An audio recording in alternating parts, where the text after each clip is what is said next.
ball game. That's cute. Look at you. You know. What's up, everybody? Hey. Welcome to Lights, Camera, Cocktails. Cocktails. What the hell did you make us? Well, this is Lights, Camera, Cocktails. And No. I'm What did you make us? I'm Zenobia, and this angry little man is Jason. Jason, and he wants to know what you made us. Well, I gotta be little. I'm sorry. Short. It's different.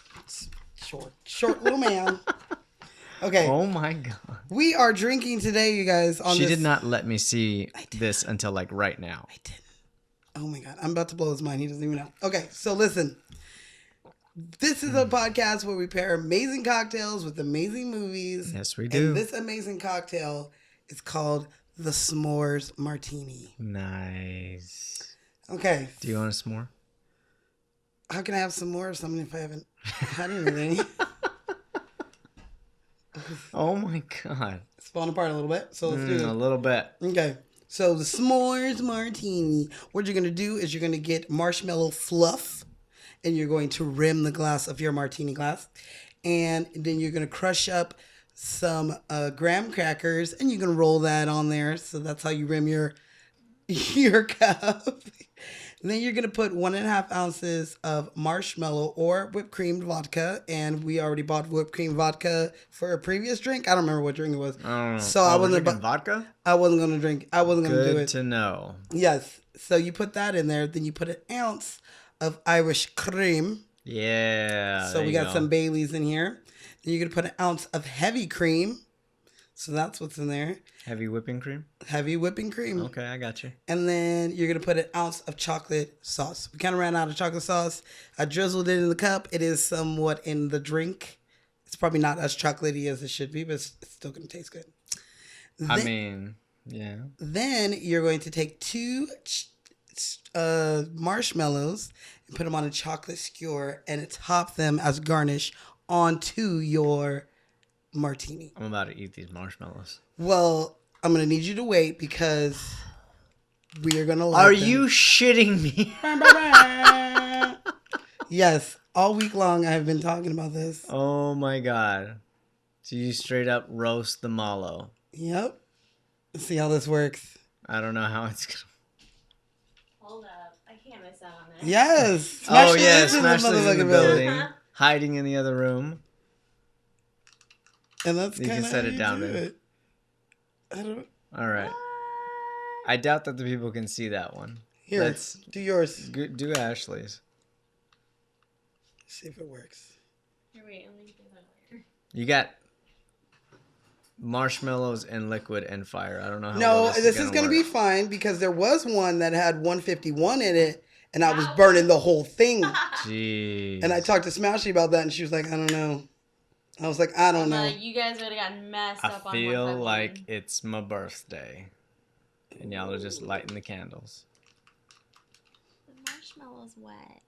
They were melted in the bag, you guys. They were kind of stuck together. All right, so that didn't work out so well. But this is the concept. But here's the concept of a s'mores cocktail. Stop. Yes. Oh, wait. It's fun. I got mine. Okay. Okay, you got yours flaming, so let the people see what it's supposed to look like. The flaming marshmallow. And it's out. And it's out. I put it out. Then you scarf. So that, my friends, is the S'mores Martini. Nice. I And like that's what it. we're drinking. Well, cheers then. Cheers, you guys. Good one, Novi. There's no cheers sound in this one. Ooh! That is a chocolatey, vanilla-y taste. Mm-hmm. It's sweet. It's sweet. I like it. It's It tastes like A s'more. It does. a spiked s'more. Yeah, it tastes like a s'more. That's pretty good.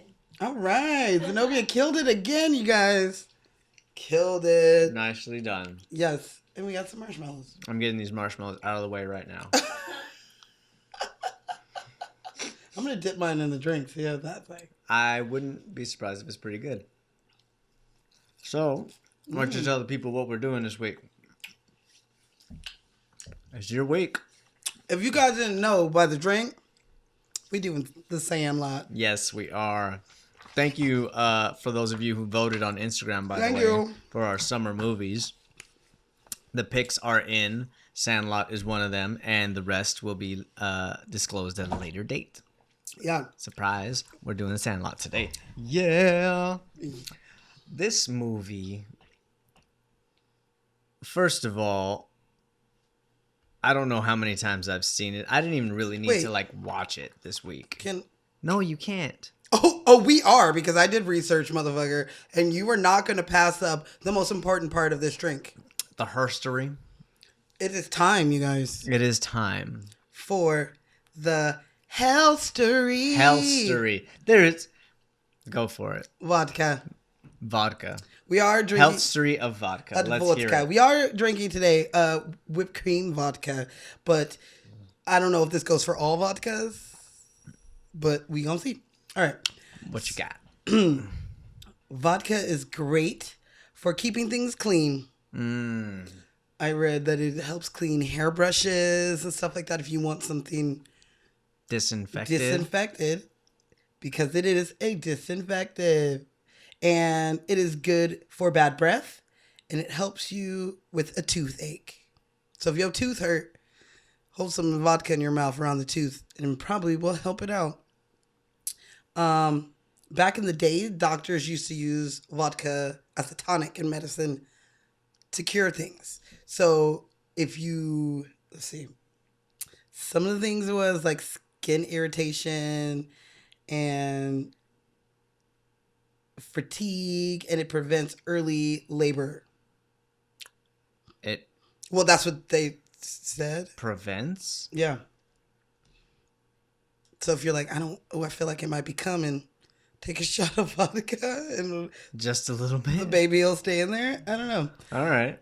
If you have a cold, you can use vodka as sort of a lotion and rub it on your body, and it will help take out the sickness. And it's also known to break fevers that way. Mm-hmm. And if you have a headache, this is like an old Russian thing that they do that apparently works. If you rub vodka on your temples, it will stop headaches. Or like the back of your neck or something. Yeah, something like that. I don't know. I never heard of So this. it's like old school Vicks before Vicks was invented. Exactly. That fixes You just everything. rub a little bit on you. It is also something good for beauty, for your beautiness. So it helps clean like clogged pores. So if you, okay. I guess, wash your face with vodka, will help get some of those clogged pores out. This one I'm definitely going to try. If you put it on your scalp, it will help your hair release these toxins that will prevent dandruff. Dandruff. Yes. Okay. So I don't know if dandruff is an issue nowadays. I don't know. I have dandruff. Do you? So once in a while, it gets dry, man. I don't know if I've ever had dandruff.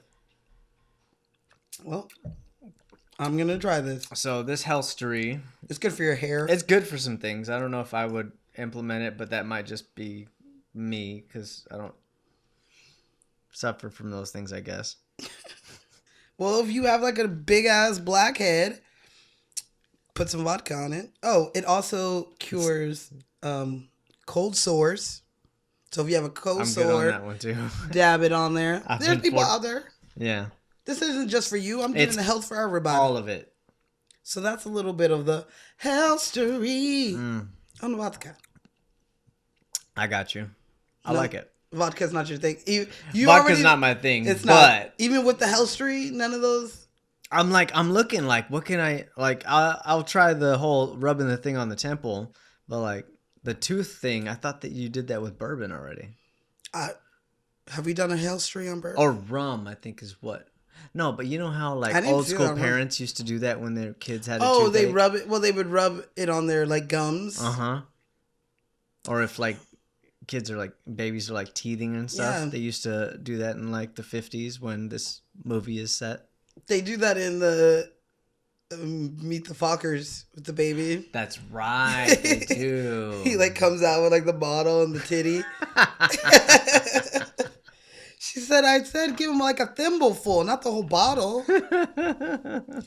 So, do you want to hear the stats on The Sandlot? Yes, I do actually. Okay, so April 7th, 1993, this movie dropped. 93. Okay. The budget was $7 million. Today's money, $12 million. Okay. And it made $33 million, which in today's money is $58 million. Nice. So it made Over the course of like ever or like opening weekend. I think that is like that year. Okay.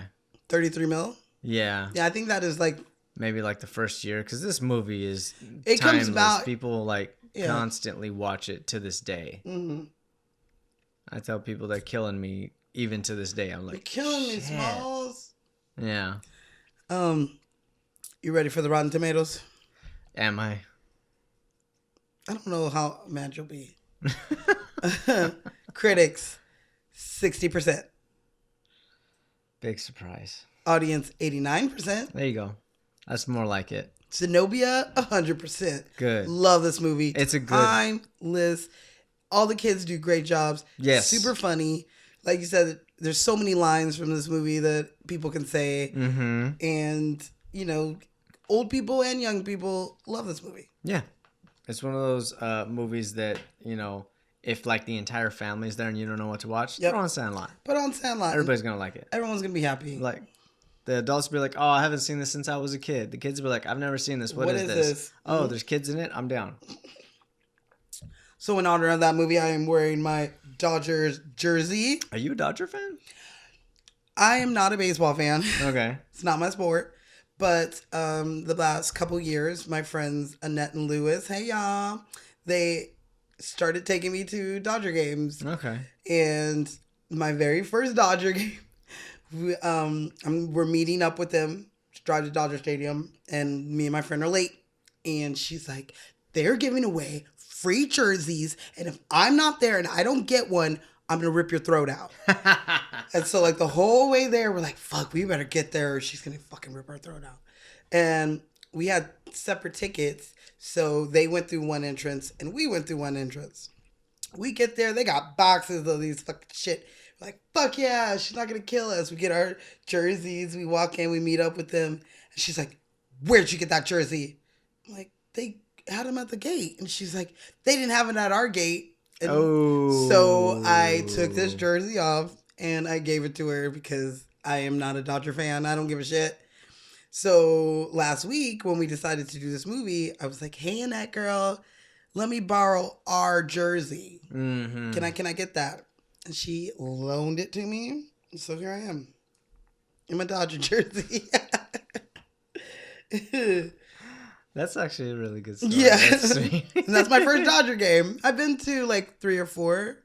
I have also been on the Jumbotron at the game. Me and Annette. I am not surprised that your ass ended up on the Dodger Tron or Jumbotron or whatever it's Twice in one game. Mm-hmm. We did it like they got us once when we were cheering, and then they got us at the very end after we won, and they're playing I Love LA. Oh yeah, your ass should be up. And we're sitting there gigging it. You're and too animated to not be on the Jumbotron. I have tried so many times to be on the Raider Jumbotron. I want my dad to like paint his tummy so that it's like the shield. So maybe we will get on TV, but he just refuses to do it. I said, I'll paint my fat tummy too. We'll just be father-daughter fatties. Okay, I got you. Well, I don't have any baseball clothing of any kind. You're wearing a baseball shirt. But I'm wearing this one because Ashley bought it for me and because I'm from Orange County and so we rep the Anaheim Angels. Yes, I'm not going to correct you, even though it might say the Angels of the Los Angeles Angels of Anaheim or whatever the fuck. Fuck that shit. Fuck that shit. They from Anaheim. They're from Anaheim. Anaheim Angels. Anaheim Stadium, not Edison Field. I don't care. I don't care. Sorry, Edison. Y'all don't own me. Okay, so can I The Sandlot. Let's talk about it. Oh, Well- no. Why are you trying to skip ahead? why are you trying to skip ahead? Why are you trying to skip ahead? I'm You trying to- know what's next. I do know what's next. And What's next? it's time for. Hold on, I got marshmallow in my mouth. Want me to get it for you? You don't want me to get it No, for you? the completely made up drinking game. All right, you guys. It's time for Oh, this should be interesting. You ready? I think I did a good job. Take one simp when You're Killing Me Smalls is said. And I said it quite a lot. You take one simp when yeah is said. Either his name or yeah is saying yeah. I like that. You take one simp when they hit the ball over the fence. Nice. And that happens a couple times. Uh-huh. Let's see. Oh, that's good. It is good. You take a simp when they fail to get the ball back. So all their attempts. Every time they fail. All their attempts to get the ball back, you take a simp. A simp or a drink? I'll be simping. Just simp. It's a kid movie. So this is our second kid movie. Sure. Yeah. So this is fun. The kids might be in the room while you're simping. You got to down these drinks before they realize what's going on. You take one simp when Squints sees Wendy. There goes my baby. He's like, look at that fine ass bitch. On down the line, wondering well. Get it. Yeah, right. Sweeter than wine. Nice. Okay, anyway, so you take one simp when one of Babe Ruth's names is said. The Colossus of Cloud. The Colossus of Cloud? The Great Bambino. The King of Crash. What else is there? The Bambino. I just said the Great Bambino. I don't know. There's too many to remember. Some girl gave it to him. Her name was Baby Ruth.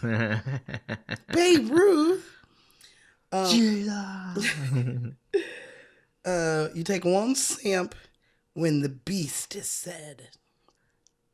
And he said, you're going to have to lock that beast up. Mm-hmm. And then he said, for how long? He said, forever. Forever. I love that. Mm-hmm. He said, until forever. What does that mean? Until forever? Yes. When you're 11, 12 years old? Absolutely. Squints is lying ass. He's just saying what He's just straight up lying. His older brothers probably told him that shit. He's just passing along to everybody else. Mm-hmm. Said it to scare his ass, and then he believed him. He believed it and got the whole kids, all the group believing him. So you take one simp when Hams has a good comeback. Nice. And he has quite a few of those. If I had a dog that looked as ugly as you, I would shave his butt and tell him to walk backwards. Strike 3, you're out. See, there's your sister out there in left field. Naked. You think she'd go out with me? Shut up, Porter. Okay, so you take one simp when Squints cleans his glasses. He does that a lot. He rubs them up against his chest. Yep. I swam here every summer of my adult life. He's all 12. You take one simp when Benny hits a ball. That's a lot of simping. Yeah, well, this movie's short, so I gotta knock him in there. How do I catch it? Just stick your glove out in the air. I'll take care of the rest. So it's time for Finish Your Drink. Uh-oh. Finish your drink when Quince kisses Wendy Peppercorn. Who the hell is Quince? Squints. Squints. Squints. When Squints kisses Wendy Peppercorn. Nice. You little pervert. We were banned forever from the pool that day. Uh-huh. And every time we passed, she would look down at Squints and smile. Mm-hmm. That's my favorite. Kissed her long and good. He kissed the woman. He kissed her long and good. And then you finish your drink when Benny gets the ball back. Nice. When Benny pickles the beast. And then you finish your drink one more time. I had 3. One more time. When Small's dad gets his new ball. Oh. And he gets grounded for a week. Okay. I like that. What do you got? If I was going to add anything, take a sip anytime Timmy is repeating his older brother. It's like, shut up, Timmy. Shut up, Tommy. And actually played with it. What else is there? Take a drink anytime the puppet beast is seen on camera, on screen. I love the puppet beast. The His puppet little paw. beast. Yeah. This is like a 2-person like operating situation. So for those of you that don't know, You got a tech corner on it? no, Oh, it's okay. just a puppet. It's All right. it's it's not animatronic really. No. But people had to operate it. That's why everything is in close-ups when it comes to the puppet. It looks like this monstrous thing, and then all of a sudden cut to a close-up of the dog's actual mouth. Drooling. Yeah. That's plenty of simping. We'll cut it there. All right. Well, that's the completely made up drinking game. All right, y'all. So, like he said, we're doing Sandlot. Yes, we are. And Sandlot If you haven't seen it, you're way behind. You're way behind. This is one of my favorite summer movies. I did notice that all of our summer movies this month had a 4th of July scene. They did. All of them.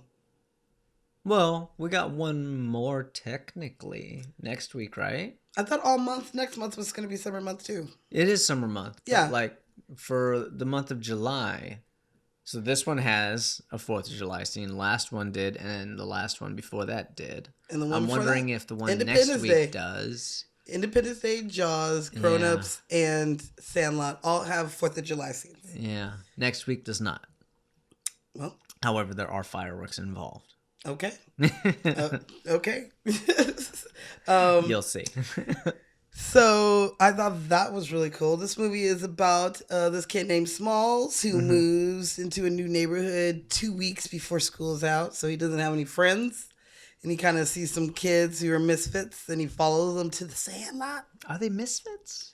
Well, They're definitely like the black sheep of the neighborhood. yeah, because they're not like the rich white kids. They're not the privileged uniforms. kids of the neighborhood. Exactly. They have the nice field. They got the nice bikes. They got bikes, the nice uniforms. I know these kids. They run everywhere they go. They don't have no Shit, and bike. They can't play no baseball. You play ball like a girl. I know some girls that can play, so that's some fucked up shit. He becomes friends with them, even though he can't play baseball. He's no good, but he's their 9th man, so it works. And they have fun all through the summer until they finally hit the ball over the fence, and they can't get it back. Starts with an omen. It starts with an omen. Benny, the Jet Busted. Rodriguez, busts that ball open. He ripped the skin off of it. Is that something people can do? Is that real? You can do it, but not like a brand new ball.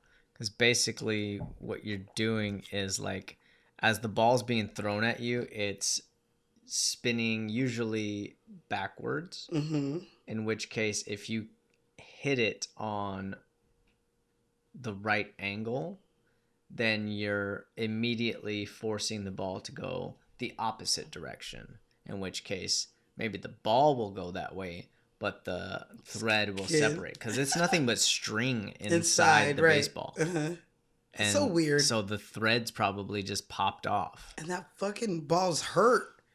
Oh, yeah. Hell yeah, they do. Oh, can I give you some? I have some baseball fun facts. Okay, hit me with some fun facts. Hit me with your fun facts. I'm about to hit you with a good one. People back in the day loved baseball. Yes. I'm But just kidding. instead of having to touch the base or touch the man, you could chuck the fucking ball at them. What? Yes. You can chuck the ball at them and get them out that way. Really? Yeah. So then they had to. I've never heard of this. They got rid of it. It was back in the day, I'm sure. They got rid of it, and the players were kind of upset about it. They were like, "You're taking it away, a key part of the game." Like, how far back was this? I don't know. It had to have been like This game is one of the oldest early games, right? on. Yeah. This- So one of the first yeah, 'cause- layers of the rules was you could just peg can't somebody with a just, like- fucking ball Mm-hmm. in the That shit back. fucking hurts. Yeah. I've been hit with a ball a number of times. That shit hurts. I I mean, even if it's a softball, it shit still hurts. Yes. Softballs hurt. They're not soft. Mm-hmm. Okay, so I got another one. All balls from the major leagues are rubbed in this special kind of dirt. Really? And this dirt is only located in a secret location in New Jersey. You're shitting me. In New Jersey, of all places? Of all places. Yeah. Mm-hmm. Sorry, New Jersey. I'm not hating on you, but Yeah, really? nothing against New Jersey, but it doesn't have the best reputation as far as, like, what would you say? Like, cleanliness? Cleanliness or... Which is probably not true, but... I don't know. I've only been to a small like, park. people talk shit on New Jersey for some reason. Yeah. I've never been there. I was only there for a couple hours. I took the train from the city to Jersey Okay. and had dinner with some family and then went back. So I really didn't see anything except the train station. Special dirt from New Jersey. Yeah. Here's one more. Like landfill dirt? Or... I don't know. It's in some secret location, so that no What's one. it made out of? I don't know. Maybe it's like clay. I don't know. You got clay in other places? It's special. It's touched by Babe Ruth. I don't know. Okay, here's another one that I think is quite weird for a sport, What's that? but all the fields are different. What do you mean? Baseball has a different field and no matter where you go. So like for football, Mm-hmm. their field is measured out. And then it has the regulation size is this and this. Oh, I see. Basketball, their 94 courts square feet. It's all measured out. Mm-hmm. Now baseball It's different. is different. The Mets, Mm-hmm. they weren't getting any home runs, so they moved their plate closer. No shit. Yeah. And they made their wall a little higher. So I thought that was weird. That is weird. So I also figure like people's stats Mm-hmm. vary. Like it shouldn't. It's kind of like, depending on what field you're What at, field you're determines at. whether you're going to get that home run or not. Yeah. That being said, there have been home runs on every single field. Oh, yeah, of and course. Therefore, you got no excuse. I'm just saying I never noticed that or knew that I until this week. I knew that the distances were different from field to field, but I figured there was like some sort of standard. I don't know. Like the Giants play at AT&T Park in San Francisco, and their like foul wall is not. I would think it's probably lower than most people's because the balls go into the water. There's people that sit out there in canoes waiting to catch balls. Oh, I was gonna say, get hit in the head. No, they're sitting out there They're with their not- gloves, just like waiting, like, oh, here it comes. And if In canoes? yeah, Can and you if get you're to them though? and if you're in the right place or it hits the water, do they float? Maybe they float. No. Nope, bloop, gone. They'll drop. Somebody's diving for that ball. I don't know. That water's fucking cold. Trust. But yeah, that's a couple of baseball facts. I like that. Okay. You ever played baseball? Like, This is our first baseball movie that we're talking about. yes, We talked about a couple, but you wasn't here. I was not here. And Why was that? it was something about a white guy I don't like. I can't remember. Why's it gotta be a white guy? It's just a guy you don't like. Because he's just, He's very white. he's very white. It's not like, that's not racist. Stating his obvious color. He's just really white. I'm pushing your buttons tonight. You I are. can tell. Fuck Kevin Costner. He's not even in this movie. You're getting me all heated up. There Damn is it. somebody that was in those movies that's in this movie though. Yes. I think there's two. Is there two? No, just one. I thought I read some. When did that movie come out? I don't remember. I was drunk that day. I was drunk. I'm always drunk. I remember. I the was years. drunk on hot dogs You and were French fries and flights of beer. Yeah, and they didn't even save me any beer to taste it, motherfuckers.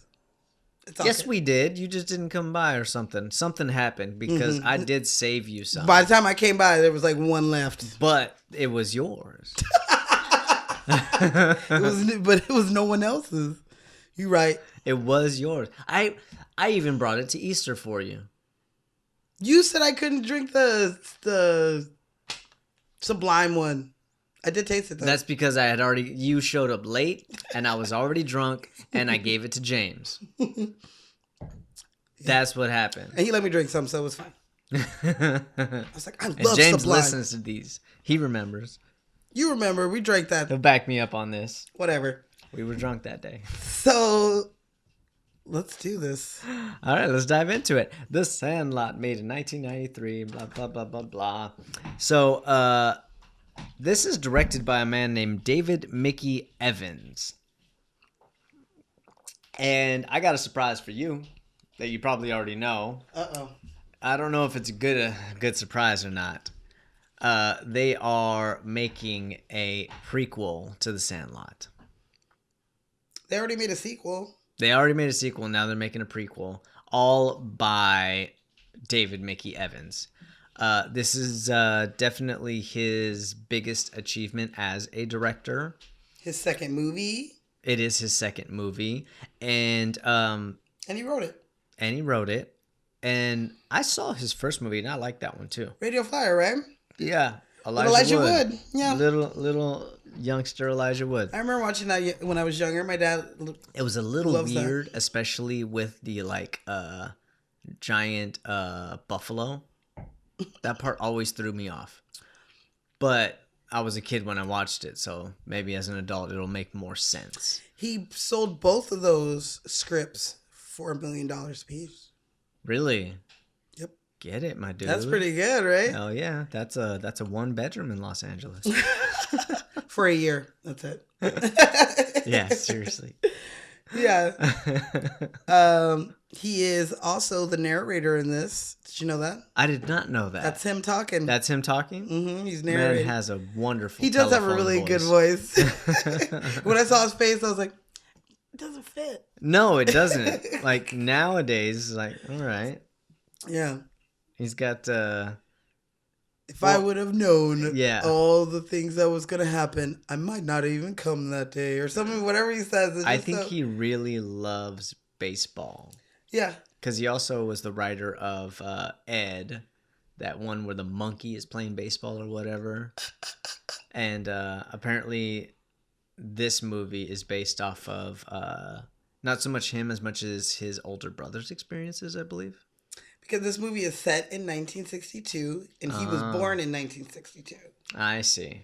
There you go. So maybe it was on his brother's. Yeah, it was like stories that his brother told, which I get because I'm writing stuff that I was kind of there for, but was a kid, and therefore don't remember all the intricate details. Yeah. So it's like you fill in the blanks where you can. But yeah, he is a cool director. I like the stuff that he has done. Mm-hmm. I Me too. love this movie. He sticks to features. Yeah. Knowing that he not only wrote it and directed it and started it, pretty much narrating it. I mean, he did a really good job. I think so too. This movie's timeless. That's what I said. Like, I think he has a skill for working with children, it seems. Not every director can do that, apparently. I was like, he's got that Spielberg. He's got that Spielberg talent. You can We were just get talking about kids that. I mean, it's all about casting in the first place. This movie was originally supposed to be like 9 and 10-year-old kids. And he realized after doing like the first round of casting, it's like, that's really difficult to do. Young. You know? Yeah, exactly. 9 and 10-year-olds aren't as I wouldn't say as talented, but they're still, you know, they're kids. You're not going to find a Dakota Fanning and Haley Joel Osment every time. You know, you're going to find a bunch of little riffraff kids that are being kids and have attention spans of 5 seconds. Yeah. Yeah. I mean, sometimes it works, sometimes it doesn't. But Yeah. to have a whole cast of 9-year-olds and Exactly. then to get them to play baseball and it look real. Last to have time that worked Benny was... running through the whole city as a Yeah, 9-year-old exactly. wouldn't look as good. Ain't no 9-year-old outrunning any dog. No, I don't know. 9-year-old me was fucking quick. That's true. That's true. I was But pretty not quick quicker as- than 12-year-old me. That's for sure. Yeah. And definitely not a bull mastiff. And some giant dogs. However, once they switched it to 12 and 13-year-olds, the first person to audition was Benny the Jet Rodriguez. Okay. Yeah. So I was like, then he was like, okay, yeah, I think this is the right way to go. Yeah. So David also did The First Kid. what is that? First Kid? I don't think I've ever seen it. What? With Sinbad? Oh yeah, isn't he like the Secret Service agent or something like that? He's Yeah. protecting the president's daughter. son. Oh, son. And he's like trying to sneak out and all this stuff. And he runs away. Some people are trying to kidnap him. And he's like, I know where he is. And he saves him. All that shit. Yeah. I used to love those 90s. He made a lot of really good 90s kid movies with kids and dogs. I miss animals. Sinbad. He needs to do more movies. I know he's doing Little Rail's thing. I was but like, he isn't that. And I think he's doing something like a movie. is he doing a movie? I think Good. so, maybe. Good, because I haven't seen him in a movie in a little while. Because I saw him in something. I was like, Sinbad. Remember your ass. He was good. He is He good. was always good. I didn't say he wasn't. Directors, put Sinbad in some shit. That shit's funny. He does an episode or two on American Dad. Did you ever watch that Oh, show? does he? No. And he plays himself, but like one of the characters gets sent to space. Isn't that a cartoon? Mm-hmm. Okay. One of the characters gets sent to space, and he's like stuck on this planet where like they make people like work for like these aliens or whatever, and if you do bad, they'll take your genitals away from you. Get the fuck out of here. And Arsenio ends up like getting his like Sinbad ends up getting his genitals taken.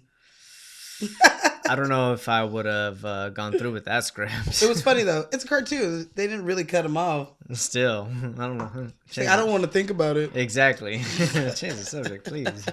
Shit.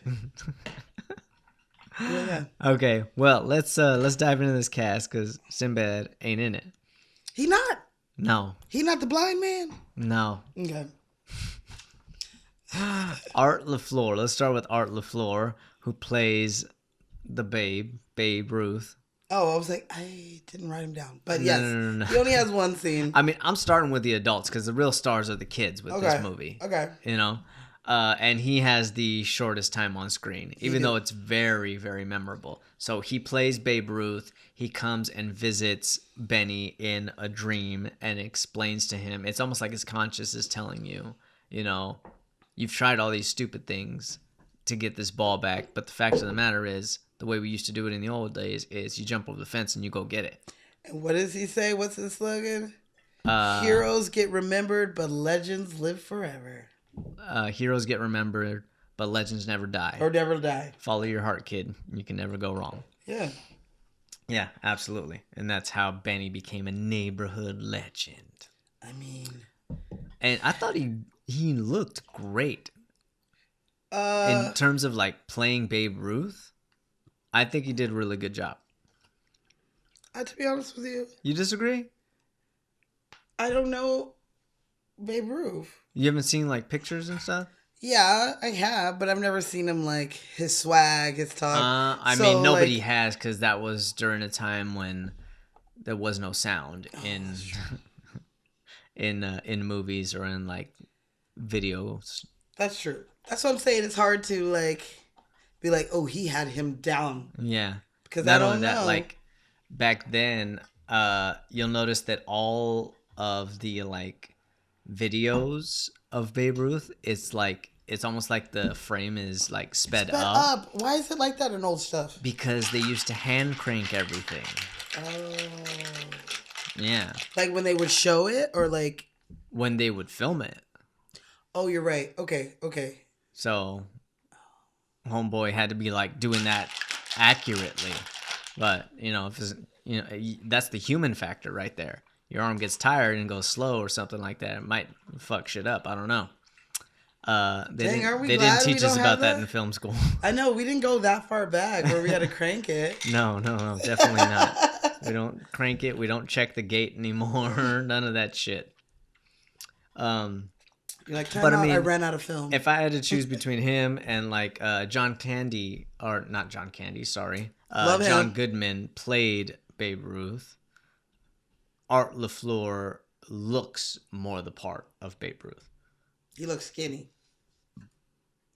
Barely, a little bit. Babe Ruth looked tubby as fuck. Don't. Babe Ruth was tubby, but he was a power hitter. There's legendary stories of him like hitting the ball so hard in a pop fly that he had time to run all the bases before the ball came down. That's the kind of shit that, legendary Babe Ruth supposedly did. This is what happens when you don't have cameras to record these games so that we can... I'm all yelling at old people who fucking have to crank cameras. That was the time. Can I give you a fun fact? Yes. About Babe Ruth? Sure. A Babe Ruth signed ball today would, in bad condition, go for like $5,000 to good condition going to like $60,000-$70,000. That's it? You would think it would be more. I would think it would be more, yeah. But that's when I looked up, that's what I kind of looked up. There's other artifacts of his that probably would go for more, or if you had a bigger collection. Yeah. If you had the like ball that and the card. Murderer's Row ball? Fuck. Yeah.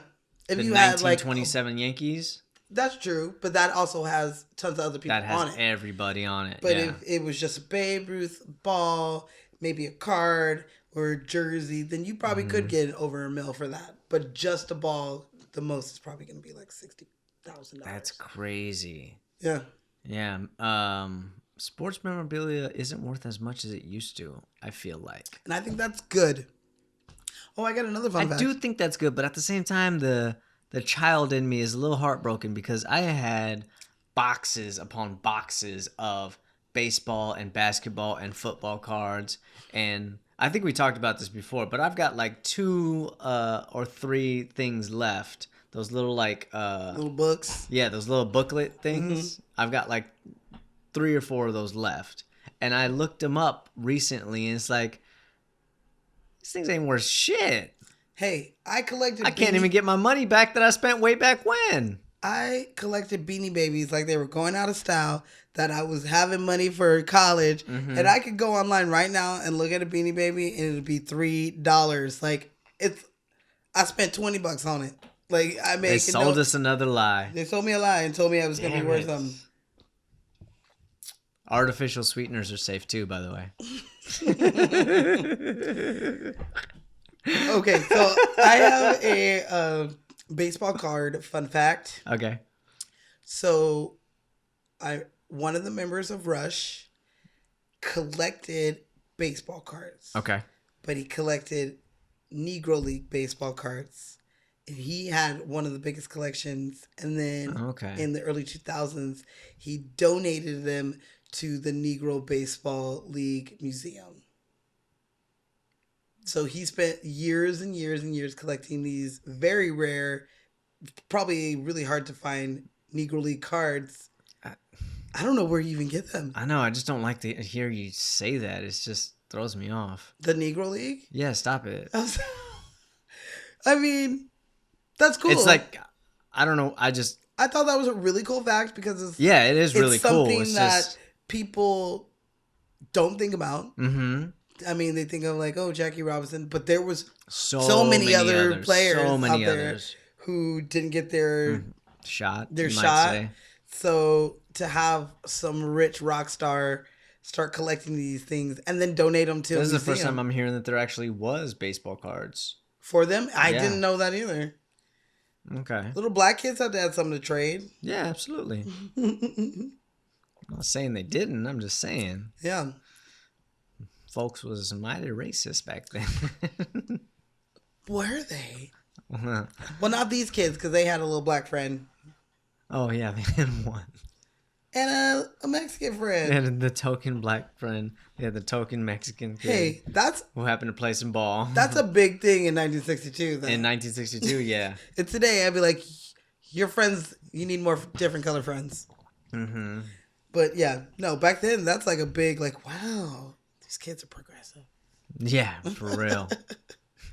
Okay. That's true. Like back then, and they were all in the pool and everything. There was, yeah, that is something that would not happen. Would not actually fly back then. I might give you that they didn't care and they let him play baseball with them. But definitely he I'm wasn't calling allowed. bullshit on everybody jumping in the pool together. Parents would. I mean, back they're supposed then to be in would the throw a valley. fit. I don't know how it was That's out here. true. I don't know how the valley was back then. But California in is other supposed parts to be a of little the country, different. Yeah. definitely, all of the parents would have a problem. Yeah. Like maybe in the San Fernando Valley, like maybe one or two. I don't know. And we're giving San Fernando Valley the benefit of the doubt. Big benefit of the doubt. Yeah, for real. But speaking of old white guys, Dennis Leary He does. And I have to say, plays Bill. I mean Dad. Dad, Bill, That should be another part of it. Dad. This, I have to say, this is the only movie I can think of with him in it where he's not cussing. Uh-huh. For one, he's not cussing. He's not chain smoking. He's like playing a nice guy. He's a nice guy. He's a nice dad. Uh-huh. I mean, because he's getting this kid. Mm-hmm. So he's supposed to be. So how old is the kid supposed to be? 12. So, He's like 11 or 12. So Yeah. let's say he's 12, and he's been his stepdad since he was like 10 or 11. So this is still fresh. Yeah, it's still They're moving fresh. to a new place. You know, he's still trying to get used to like being a dad, but I think he's doing a good job because he's still, you know, I think he's told him- doing all right. for that time where parents weren't like parents now. Yeah, they weren't as mindful and of their involved. kids, you might say. Especially the dads. Dads are like, hey, I work so that you have a roof and food. That's me loving you. Like, I don't have to spend time with you. You know? Sure. But at the same time, I'm watching it and it's like, dude, you're almost fucking with this kid. Like, you can see that he's uncomfortable and he's very hesitant to ask you to teach him how to play catch. And you're just like, yeah, I remember. Well, could you teach me? Yeah. You want Don't to suppose you want to elaborate on that, you know, as to when or something, Yeah. you know? It's So the mom's like, nah. He's Take just 30 leaving minutes the kid hanging, you know, and it's when he's ready. slightly fucked up. Well, maybe he's never been around kids. I don't know about all that. And I'm just saying, some people are weird around kids. You don't know how to handle them, especially if they're not your kids. Sure. You didn't know them forever. You only know them for a couple years. So, I mean, The way I always saw it is like I saw him as a good dad. I saw him as a good guy, Yeah. and he wanted the mom, and the kid just happened to come along with it. Yeah. You know, But hard at to the find a good end, woman, even back in 1962. in the end, he's out there playing ball with them. Mm-hmm. He just had to find a connection. He didn't have a connection with him. But I don't know. And baseball I is his didn't see him connection. like putting in the effort either, though. But that's the way he was written. You know, you can't blame Dennis Leary for that. Funny ass Dennis It's Leary. one summer, and the kid's barely in the house, so we don't know. Mm-hmm. We don't know. He did teach him how to catch a ball with his eye. With his eye. At least you caught it. Yeah. Have you ever had a piece of meat put on your eye? I was going to ask you that. Does that work? Fuck yeah. Like, is works better than an ice pack? Yeah. Why? Because the ice pack is a solid surface, so it doesn't actually like conform to your face. A piece of meat, chances are they ate that steak later on that night. Because if they didn't, it would be in the freezer until they were ready for it. She was probably defrosting that for dinner that night. Therefore, you take a cold piece of meat, throw it on your eye, and it forms around the whole surface. That way it doesn't get swollen. That's all it's doing is preventing the swelling. My eye's not going to get infected by juicy blood meat? You'll be all right. No. No, I will take my chances with a ice pack. Fuck that shit. You got immunities. You'll be fine. There's no way. They did it for years. There's no way. I've had a piece of meat thrown on my eye before. What kind of meat? Red meat. Why can't I just get a bag of peas? That's not gonna work. Peas work also, but not Yeah. to the same degree. I'll pee it up. I'll pee it up then, because I do not want a steak on my eye. That's gross. Just the smell of Times have changed. the smell is man. making me sick just thinking about it. Okay. I'm gonna tell you right now. My kid gets a black eye. I'm throwing a steak on his eye if there's a steak that's being defrosted. I don't care. Now, if I get punched in the eye and you got a steak for frosting, hand me the peas. It's very rare that we have peas in this house. I'm sorry. You're gonna have to deal with the steak. No, I'm getting the ice back. Forget this. It's not gonna do anything. You know what that means? This part's gonna be not swollen. This part's gonna be like, damn. I can live with that. Okay, that's your eye. Well, Dennis Leary. This was early in his career. He hadn't really like made a name for himself yet. You know, like he was doing like stand-up comedy and stuff. Yeah. But not to the degree like people get famous over now. Like nowadays, you know, almost anybody can put out a good set and end up on Netflix or something. But back then, you had to pound the pavement. You had to go to LA, you had to go to Chicago, you had to go to New York, you had to go to maybe DC, Washington DC, where Martin Lawrence started. I mean, And you had to develop a reputation before you actually started making money. his style of comedy is raw. He speaks very fast, and Yeah, he does. what is that? There's like one I can remember. Like Demolition Man. I think no, that's no, no. I feel like there was like a commercial or something where he was like standing in an alley, like chain smoking, and he's like speaking really fast about something. I can't even remember. It's I like wouldn't be it's in surprised. black and white. Like he was coming up in the 90s. Yeah, he was. And was he in The Ref, right? He was in the Ref. I love Yeah. that. That's a good Christmas movie we could do.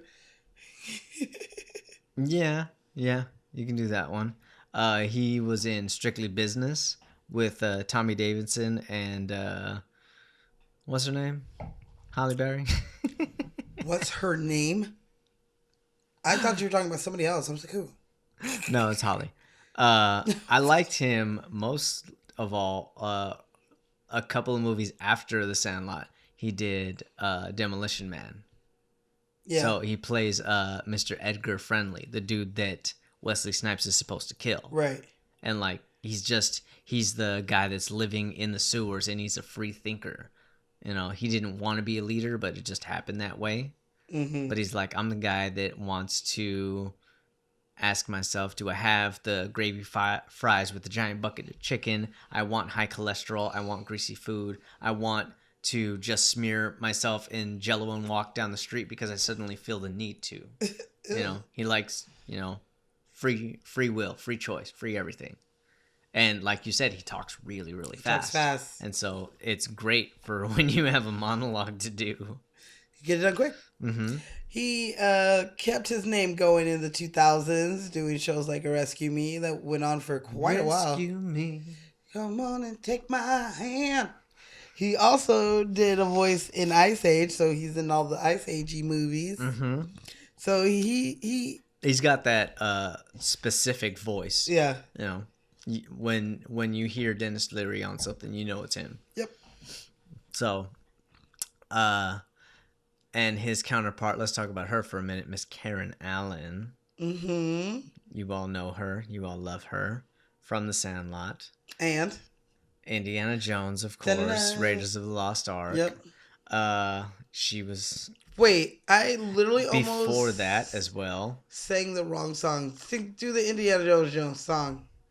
What do you mean it's not a song, like there's no words. No, I know. It's a melody. Do the melody. I can't do it. I could- can barely sing I lyrics. could barely remember it. And I was like, wait, I was about to hum something else and that wasn't it.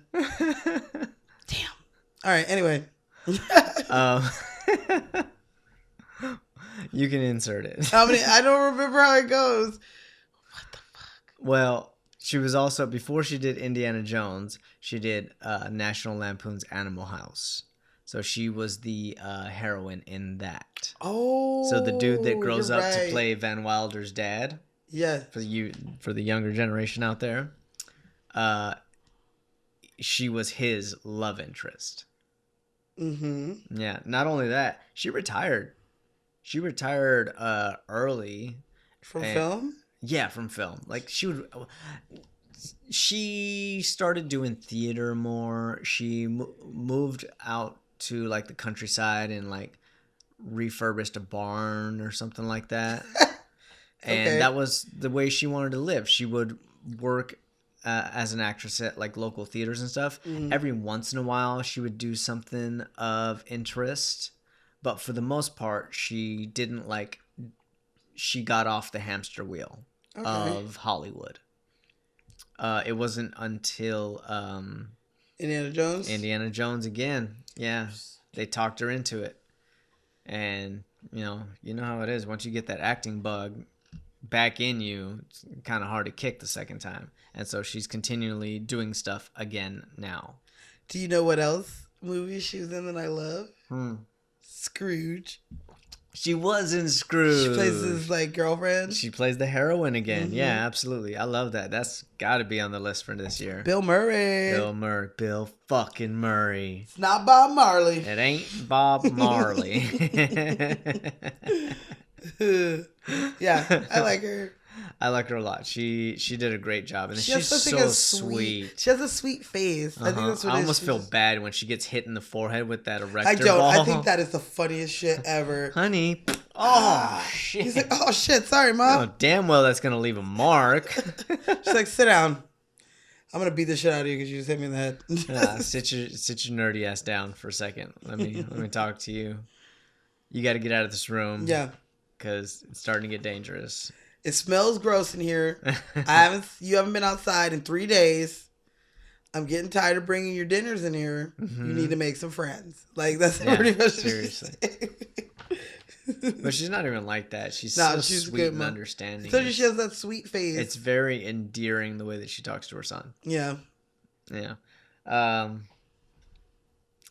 We've already talked about James Earl Jones, but Have we? haven't we? I'm just joking. Yes. Oh, Coming yeah, to we do. America. Yes. Oh, say, Can you see I'm coming to America? Ba-da-da, ba-da-da-da. Who's gonna pick up all these flowers? Dude, I love him in this movie.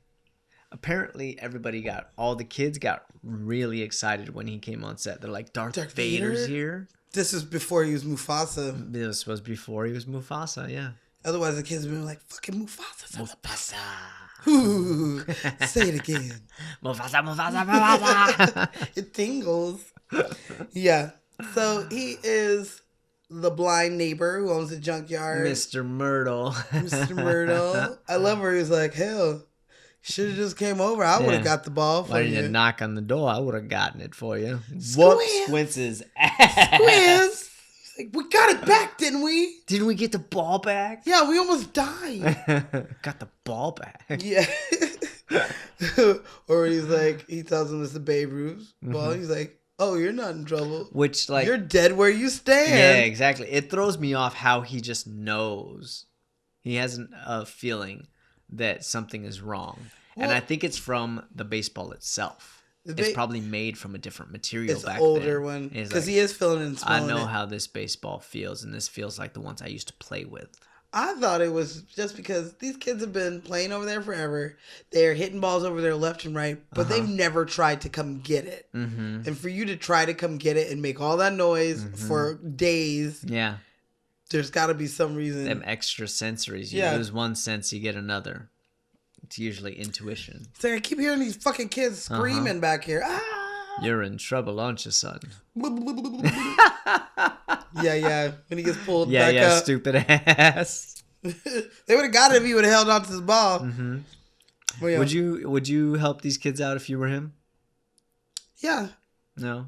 Yeah. You're an old blind man. Nobody visits you. Nobody talks to you. That's why I would, because Yeah. he's like, I'll He's give you this ball, but you got to come talk yeah. shop with me. He's exactly. And come over once a week and talk baseball with me. Call it an even trade. Call it an even trade. And I got these balls. I can't show it to nobody. I don't think can't he has any other family. I was about to say he doesn't have any kids or anybody to leave it to. Yeah. You might as well have the neighbor. I mean, kids it's come never over. said, but it's kind of like unsaid. Well, who leaves an old blind man by himself? Yeah. If you had kids, you'd be like, Daddy, come on. I feel for him. I feel for him too. Yeah. He's just living out there. Him and old Hercules. Who, Hercules? Thank you for bringing him back. You're like, what? Yeah, he almost ate me. He chased me around the entire city. Uh-huh. I am tired. And then he broke your fence. He broke your fence. Yeah, exactly. It wasn't us. Your dog did that shit. But I'm sure they had to fix it for him. Yeah. He does a good job. He plays as usual. Always turns in a good performance. Do you know he played another blind man? Excuse me. No. Yes. In what? An episode of Frasier, which I love that fucking show. He plays a blind man in like a senior citizen home. Oh, okay. And he plays a good blind man. He does. He gets this whole like. Yeah, like he's looking. You know what he's doing? He's looking with his ears. Mm. You know what I mean? Like he's got his face up and he's like listening for the movement. Like even when he tells them, "You come over and you talk baseball with me once a week. We'll call it an even trade." He's like sitting there waiting for a response, and then Smalls grabs his hand and he's like, "Deal." He's like, "All right, yeah." All right." Dude, he is so into this role too. Like you genuinely believe that he has been in love with baseball all of his life. He's like that in everything he does. Mm-hmm. Like I was saying, he plays a blind man in Frasier, and he's in this senior citizen home, and he has a like porcelain like face of his like mask of his wife's face who has passed away. Oh. So he uses that to like remember her because he can't look at pictures of her. So he feels that and he feels her face and it makes her happy. And Frasier like accidentally like fucks with it and like breaks it or whatever and tries to like glue shit back onto it. I see. But he does a really good blind man. He like I said, does. he's really good at it. I wonder where he went to school. I know that he took acting classes very early on, especially because he had a stutter. Mm-hmm. Of all people, James Earl Jones, man, who's known for speaking and for his voice and everything. Grammy winner. Yeah. For I can't remember what it was called. Shit, that was a long time ago. Some talking thing. I don't remember, but he does have a Grammy. So yeah, we'll talk about him again, obviously, in other movies. Definitely will. Shit, maybe this summer. Welcome home. Oh, yeah, he is in that. There's a possibility we Maybe might this do summer. A certain movie. Yeah. But chances are we won't talk about this person this summer, but maybe soon.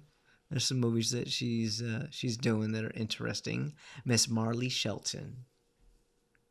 Yeah. Wendy Bradford Gore. Sweeter than wine. Softer than a summer night. Yep.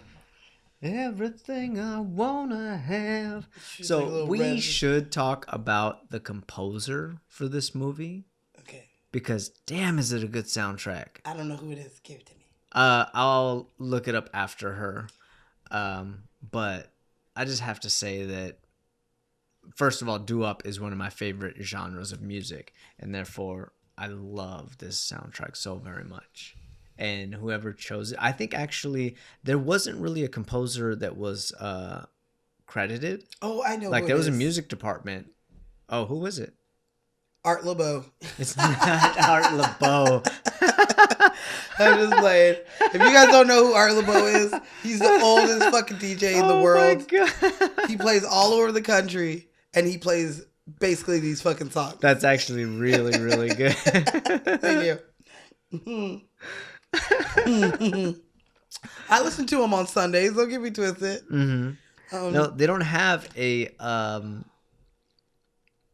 composer credited. Like they have the sound guy, they have the boom operator and all that stuff. They have the sound effects. They have mixers, but they don't have a composer or a musical score. Well, they don't really have like a score. Like they have conductors, they have soloists, But and maybe stuff. David picked the songs himself. That's what I'm thinking. I'm thinking that he did it himself. Well, in which case, David, good job, my dude. yeah. Because it's not easy to pair music with a scene. Or a drink with a movie, man. It's tough. We all appreciate you. Thank you. It is tough, you guys. Save one pat on your back for me. I mean, Quentin Tarantino does it, so it can be done. Yes, he does. I do have a fun fact. So when Wendy is on screen, the songs that are playing are from the Drifters. All of them? Yes. This magic moment. So, Dude, that freaking scene. So apparently Squints was pestering the director, asking when am I going to get to kiss her? So much so that when they actually got to the day, you know this, don't you? I do. They straight up told him, keep your tongue in your mouth. Well, he's 12. He's 12. And she was 16. Was she really? I believe this movie came out 4 days before her 17th birthday. So kissing that older woman. Wow. Yeah. I mean, you don't realize how long she's been at the game, because we did talk about her in Heather's, and we did, yeah. auditioned for it, and her parents didn't want her to do it. That's right. So she has been in the game for a long time. Mm-hmm. Yeah, and she's still killing it. She's doing a lot of stuff right now. She's got one TV movie that's being completed. She's in Uptown Girls, as well as Jake Gyllenhaal's first movie, Bubble Boy. She was in The Hangover. She was in The Hangover? She's a stripper. No, she's not. Isn't that her? No, that ain't her. Who's the stripper? That is what is her name? I can't remember her right now, but we've already talked about her. She's Roller Girl. Oh, you're right. It is in Roller Boogie Girl. Nights. You right. Yeah. She is in a couple of movies that you get on me about not seeing. What? Grindhouse and Death Proof. Yeah. When are we gonna do that? That's right. She when is I Planet finally Terror. watch them, I don't know. I don't know what kind of movies they are, but Marley Shelton, she's still beautiful to this day. She got some work done. Is that what you said? I said I feel like you would like them though. You need to. I'm sure I will like them. I like all of Tarantino's work. She was also in Never Been Kissed with Drew Barrymore. Who was she in that? She's not one of the main three. Yeah. Is she? Yeah, she's one of the three little bitches. cool girls. Like, yeah. With Gabrielle Union. Gabrielle. So it's her, Gabrielle Union, and Jessica Alba. Yeah. Oh, okay. Yep. Okay, that makes sense.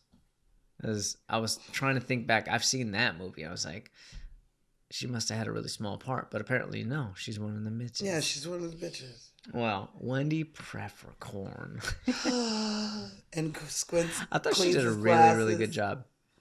I think it's really endearing the way that she looks at him afterwards. Like he's genuinely in love with her at 12 years old. He marries her. He marries her and everything. I wonder. They if have that 9 kids. 9 kids. And they Quint's own got it. in there. He got in there. He was like, you're my first kid. I live here and now. My last kid. This is my home. I'm about to impregnate your ass over and over, and for the next decade you're having babies, and we own a fucking drugstore. That's a nice happy life. Yeah, he had a happy life. Mm-hmm. And she's just sitting there on that what are they called? Lifeguard tower. Mm-hmm. And she looks she's mad at first, I believe, because who wouldn't be? Yeah. She kicks but his afterwards, ass. She marched him out. Yeah. She's like, oh man, he's in deep shit. Oh shit. They all tried to help him, and she kicked them all out. They threw their clothes out. Yeah. Like, get the fuck out of here. You little pervert. You're banned forever that day from the pool. Yeah. But once she calms down and she realized this little motherfucker had such a crush on me, he had the nerve to do that shit. He almost killed himself. He could have died. Exactly. If I wasn't paying attention, he could have died. Uh-huh. And then she just moves her glasses a little bit, gives him that little cute little wave. Which, so cute. You know, Marley, how the hell you do the spirit finger so fast? She must have been cheerleading when she was younger. No, because she was like, She was these are 16. not spirit fingers. These are spirit fingers. I love that movie. I don't know if we're ever going to Bring It On, I don't know. but I used to watch it a lot when it came out. Did you really? Yes, I knew the cheers, everything. Okay, Oh can my I give you a God. fun fact? Give me a fun fact. It took 42 days to film this movie. That's pretty quick. And the shots, the scenes where they're in the pool. Mm-hmm. Wait, Cold as fuck. it was cold as fuck. Yeah. It was cold as fuck. So like when Squints is like taking off his glasses and sitting there shivering and his teeth are chattering, that's real. And you could see the kid shivering. And I always wondered why he was shivering. I thought it was like, oh, I guess he's really nervous. But because he's like, I can't stand it anymore. And you then, like, once I realized that they were all sitting there freezing, you look at all of them, they're all tense. Like, Yeah. Can we finish this shit? and That's go not back acting. inside?" It's just you're trying to stay warm. Just try to stay warm. I mean, depending on how many takes, they've been in that water for, they could be hours. And every other day besides their pool filming days was hot as fuck. That sucks. Yes. Nothing worse than filming on a hot day. Yeah, and so So many things go wrong. it was so hot that Benny the Jet Rodriguez Mm-hmm. fucking like got lightheaded while he was doing the scene where he's running through the city, Mm-hmm. running through the town. He got so dizzy that he ran into a camera. What? Yeah, because he was just so like, I thought that was Smalls. no. Oh, was Benny? Yeah. Oh, shit. When he was running through the... Yeah, I heard Town, it something was like so that. hot. Like somebody ran into a cameraman. Mhm. Yeah. Oh, that's funny. Is it? Poor child. I mean, I feel really bad, but at the same time, watching somebody like run into a cameraman It's pretty funny. it's comical. Yeah. I always like hearing about that shit. I want to see that deleted footage. All right, well, it's time to talk about these boys. Yeah. All these youngsters. Let's get it. I guess we can start with Mr. Victor DiMaccia. Okay. Which So- one's he? He is Timmy. Timmy and Tommy Timmons. Oh, he's the So older he's one. the older brother of the two. He likes architects, and he's like, we've been going about this all wrong. Uh-huh. We gotta come with an aerial approach. Mm-hmm. Exactly. Beasts never see it coming. He shakes out his thick ass All hair that and like all fucking- that stuff, all that dirt flies Yeah. out. Okay. Yes, that's Timmy. So this kid is one of the few that wasn't like discovered on this movie. He had been acting for a little while. So he was in like a music video with Vanilla Ice, and he was Dennis the Menace as well for a period of time. Not the Walter Matthau version. Oh. Not that I was about to one. say, that does not look like him. No, that's not him. That kid came afterwards. But that was one of his first jobs. Hi, was Mr. playing- Wilson. I love that movie.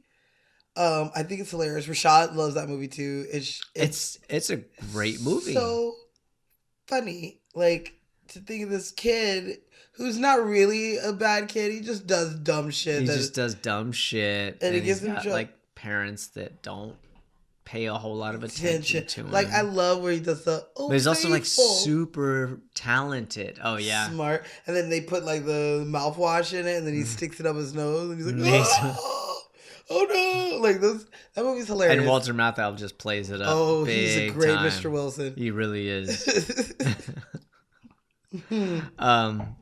Yeah, Dennis the Menace was one of his first jobs, Okay. and he was also in Turner and Hooch. Okay. So he in that one, he's one of the kids on the beach. I want to say where they find the bag of money. Oh, so he's not like. No, he's not a main character. I mean, it's Tom Hanks and the dog are the main characters, and the girl, the neighbor lady who's a vet. Okay. But like a lot of these guys, he quit acting early on. He Okay. quit in 95. Yet he did a project in 2018, which suggests that maybe he's trying to get back into it. Well, his I know he does IMDb like has comedy or something like that, just like stand up. his IMDb has a looks like a nice new headshot. So I'm assuming he's back in the game. Mm-hmm. Trying to get that work. Mm-hmm. Good luck, man. It is not easy out here. Who you telling? He's been in it longer than we even knew about it. Yeah, but he got in early on. Child actors, if you are fortunate enough to book a significant role as a child, you're basically like you're always going to be in. You know, it's never too far out of reach. To a degree, to a certain degree, you know. But they have it worse than anybody. I mean, Why do child you say that?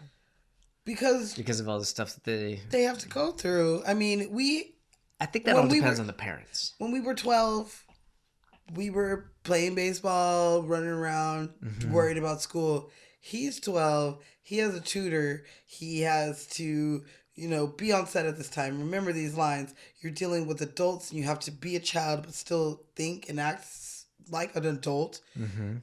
God knows who these adults that they're around and what they might do to the kids. I don't know When they if get that's older, like more difficult. I when think they it's get just older, different. they can't deal with the fact that, I was cute and young and I was in Sandlot and everybody loved me. And here I am 10 years later and nobody wants to hire me. I'm living here on welfare and they get struck on drugs. I mean, like, I'm not saying that that's what happened to him because it didn't. It didn't happen to him, no. But that it is, has happened it is to a thing that happens a to number of people, a yeah. lot of child stars. And personally, in my opinion, that has to do with who is guiding them, who their parents are, who is looking out for them, This is and the reasons why they get involved in the entertainment business in the first place. There's some parents that get in there and they don't pay attention to the signs, or they just let their kid be taken care of by people who aren't them. Yeah, and everybody's kissing their ass because they're the talent. They're trying to keep them happy. If you're gonna do that for your kids, you need to be like the Knowles, like Beyonce's parents, where the Destiny's Child didn't go anywhere without one of them. Like the mom was constantly there, the dad is constantly there. He was their manager, like making sure where they were supposed to be. Because after all this R. Kelly stuff came out, they were talking about how the reason why. I mean, I think Destiny's Child might have worked with him maybe once or twice, but like nobody left them alone with him. Like they weren't left alone with anybody. They were constantly, as they shouldn't be. They were constantly, as teenagers, one of them was there. And that's kind of how you're going to have to be. If you're going to have your kid in this industry, somebody has to stop working and be the on-set parent. So I make sure you guys aren't doing them wrong. You're not giving them drugs. It's your kid. You got to protect them. They're not going to raise them the way that you would. Yeah. And if they're not home to be raised, then you got to go wherever they are. You allowed them to be over there. They still need raising. Yeah. You got to manage your child's point of view and their expectations, especially on set, because all these guys are doing is kissing their ass and bringing them whatever they want and making them comfortable, And it's like, this is not how life really is. It's just when you're here. Right. Because they're trying to get you in the best mood possible so that you can perform. They don't want a cranky kid. But anyway, Shane Obezitsky. Nailed it. Let's say we nailed it. So he is Tommy Timmons. Okay. And just like his older brother, he quit acting very early on. He did a bunch of stuff. He did The Sandlot. He did a movie called Matinee. He was in My Girl with Macaulay Culkin. That counts as a summer movie. Yes, it does. Okay. Yeah. Carissa explains we didn't put it that all. one on the list. We didn't. I didn't think about it. Yeah. But in 93, he quit again, right after Sandlot. Well, not right after. Like, he had a TV show and a movie called Hidden Fears. Right after that, they all came out in 93, and then he quit. And then now he had a short film done in 2017. You know, what is that? 17, like 25 years later. I mean, maybe he just wasn't feeling it. And the mom's like, "You don't want to do it anymore? Sweet, because I didn't want to be on set anymore. Let's take you back to your ass back to school. Now we got all this money. We gonna put it in a little account for you. So when you want to go to Savings college, fund. you want to go to college, or you want when you're ready to Buy move a the house fuck with out, yeah, Don't pay for college. You Buy a said- house with it. whatever you want to do with it, boo, it's sitting there for you. I would buy a house. Yeah, I don't know. I would never give up my experience in college for anything. I spent way too much money than I possibly should have, but You think you're ever going to be able to pay it back? if this show takes off, yeah, bitches. If not, then no, I will drown in that debt, and that's fine. Money is a concept to me. I do not give a shit. As long as I have enough to like eat and survive, I don't need to own a house. Just going to rent forever? Hey, if I can't afford to buy one, what the fuck else am I supposed to do? I'm going to tell you a secret. Nobody can afford to buy them See? anymore. Yeah, so that's what I see. Being a child of, the housing boom crisis, I don't see a need for it. Not that I don't see a need for it. I applaud everybody who buys their own house. They do all this stuff. But people who live outside of California, they have a different view on this It's shit. a different than us. situation altogether. It is too hard to buy a house here because you Insanely. can't afford it. No one can afford it. Nobody can. Except that 1%. And we have a lot of 1% in the state. That's the Yeah, problem. they move from other states here and then buy up the houses. Apparently, they make their money somewhere else. I don't know how. Stop fucking gentrifying, you people. I don't know how to, say this enough, but stop moving people who've lived in the same neighborhood for 25 years and moving them far away from where they know everything just because we can't afford it. If I've lived in this fucking house my entire life, I'm gonna die in this motherfucking house. Why the fuck do I have to move because white people want to come in and put a Trader Joe's up? That's not fair. If you guys want to build some shit, go build up the desert in the Midwest or somewhere. Stop trying to take these spots. Sorry. It really pisses me off. It really pisses me off because I have nothing but family in Oakland that is getting kicked out because Silicon Valley realized that the valley is boring as fuck, so they moved to the city and they jacked up all the prices, and the people who could live in the city now have to move to Oakland, which jacks up the prices of Oakland, which moves everybody out of Oakland. I'm gonna piss you off some more. They're talking about rezoning Skid Row in downtown. And they're going to put up all these nice houses, and it's not going to ever be called Skid Row again, and there's going to be a Trader Joe's and a Starbucks, and these people are just going to get pushed out. I got a question for you. To the suburbs. Where are you going to put these people at? They're going to bus them to Moreno Valley and Riverside. That's what they're going to do. And I'm going to get stuck with these bums. I'm sorry, it's just the way you said that. I know, that was wrong. I'm going to cut that out. That was a little harsh. I'm not cutting it. It's just, not derogatory. It's not derogatory. I'm just saying. You just bust them somewhere else. That's all it is. They get one-way tickets. Yeah, exactly. That sounded awful. I feel bad now. I'm sorry. Grant Gelt. Fuck you. I feel bad. He plays Bertram. Yeah. And he's goofy, but my dude can play some baseball.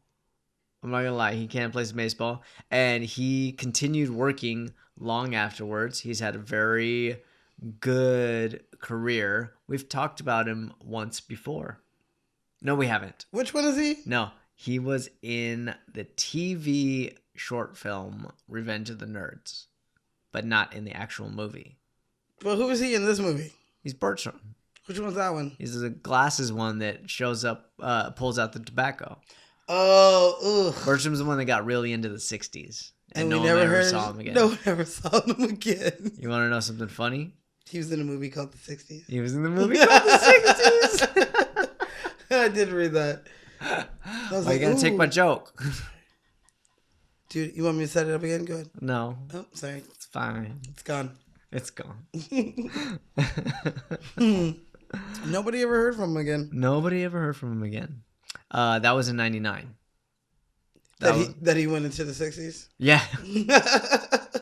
Yeah. So he did Boy Meets World, and then he did episode of Hey Arnold. Then he did a movie called The 60s, and no one ever saw him again. A lot of the cast members on this movie was in Boy Meets World. Yeah. They did a lot Yeah, of shows yeah. on there, or Saved by the Bell, and other shit like that. They were in a lot of teen shows Yes, they were. during that time. I don't think this person was, though. Someone else is in Hey Arnold too, Squints. Was Quincy Hey Arnold? Mm-hmm. Okay. He's like the voice I remember. This guy's the voice I don't. But Squints, when I heard it, I was like, I know that dude. I got you. I remember Yeah was in Boy Meets World. He was in like the first episode or something like that, too. The first episode of The it? very first episode. Was it? Did he go, yeah? No. Like, that's what he really talks like. Yeah, that's how everybody just knows him. He's always going to be Yeah. He will always be yeah. He will. That's very true. All these people will be whatever they are forever. Yeah, you're probably right. Yeah. But actually, his real name is Marty York, is still working. He was one of the few that continued to work. Okay. He played Larry, and he also played Costume Kid in Boy Meets World. So, you know how every once in a while you'll see a character come back, or an actor come back as two characters? Two different characters? Yeah. They do that on Law and Order all the time. Good. Do they? Yes. Okay, well, that's what happened to him on Boy Meets World. That is so funny. Mm-hmm. But he's still working. He's got a movie coming out called Do Justice. Okay. Where he plays Maverick / gym boxer. He's a maverick? He became a handsome dude. Like, this is his headshot now. That's yeah? That's yeah. Okay. You know? Marty York. And so he's continued as an actor. He's got that one coming out, and it's almost like every year or every couple of years, he's got a job that he's doing. That's good. You know, like, don't get me wrong, he's probably not working as much as enough to sustain a living. Yeah. But I'm sure he does, like, public appearances. Like, a lot of these guys do public appearances at, like, Dodger games and stuff like that. Yeah. Yeah. I know And that he was in Hey Arnold. He was. He was in Hey Arnold. See, they were also. all getting it. They all did Hey Arnold. So, What? Yeah, I don't remember what I was going to say. Good, because I want to talk about Brandon Adams. Or I should say Brandon Quinton Adams. Brandon Quinton Adams. That cake eater. Cake eater. You remember how he calls everybody a cake eater in the Mighty Ducks? Oh, yeah. Yeah. He is another Mighty Ducks. Yeah, he's Jesse. Yeah. Jesse Hall.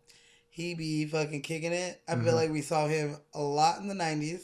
Yes, you did. And